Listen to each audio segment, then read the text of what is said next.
কৃষ্ণ নামৰ মহিমাটো ইমানেই আছে যে ভগৱান আপোনাৰ পিছে পিছে থাকিব বুলি ভাগৱতে সিদ্ধান্ত দিছে।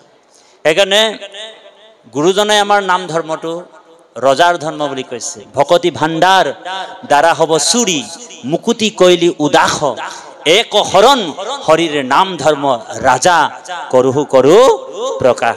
ভকতি ভাণ্ডাৰ, ভাণ্ডাৰ মানে ভঁৰাল, দ্বাৰা মানে দুৱাৰ, সকলোৰ কাৰণে মুকলি কৰি দিছে, বুজিছে না?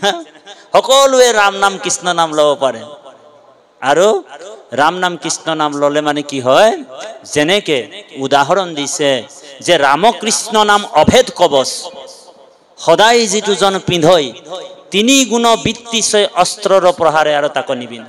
যোনে ৰাম কৃষ্ণ নাম সততে সুমৰণ কৰে, কৃষ্ণ নাম লয়, সুদৃঢ় বিশ্বাসে লয়, তেওঁ আৰু বেলেগকৈ তাবিজ পিন্ধিব নালাগে, বেলেগকৈ আৰু আঙুঠিৰ দৰকাৰ নাই।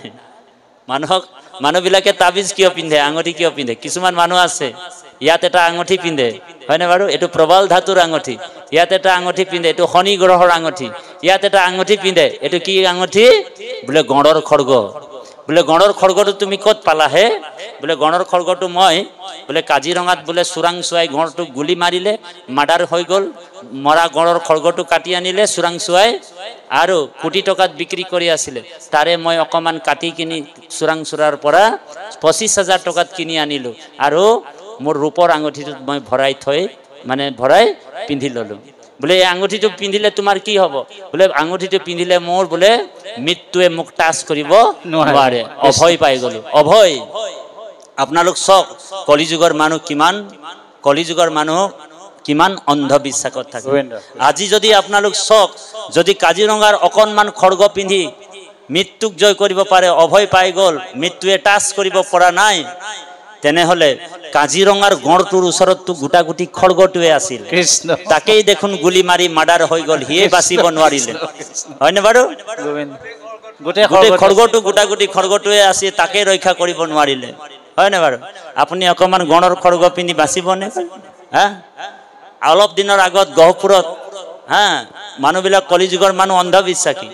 অলপ দিনৰ আগত অন্ধবিশ্বাস আপোনাৰ গহপুৰত কোনোবা এখন গাঁৱত, গুৱাহাটীৰ মমিন নামৰ এজন মুছলমান ভাইৰ দুটা ঘোঁৰা মানে গৈ কিনি গহপুৰত সোমাই গ'ল, হয়নে বাৰু?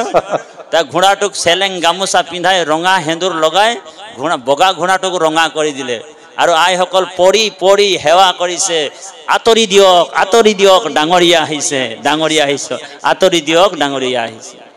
তেওঁলোকৰ কথাটো কি বাৰু কওকচোন? তাৰমানে ভাগৱতৰ দৰ্শন নাই, ঈশ্বৰমুখী হোৱা নাই। সেইকাৰণে এনেকুৱা অজ্ঞান আন্ধাৰ অবিদ্যাই তেওঁলোকক বান্ধি ৰাখিছে। যিজন ভকত হয় সেইজন ৰাখে হৰি মাৰে কোন, মাৰে হৰি ৰাখে কোন। প্ৰভুৱে মোক ৰাখিব মাৰিব, তেওঁৰ কাম তেওঁ কৰি থাকক, কিন্তু মই ভগৱন্তক ভক্তি কৰি থাকিম। সেইটোৱে হৈছে প্ৰেম ভক্তি।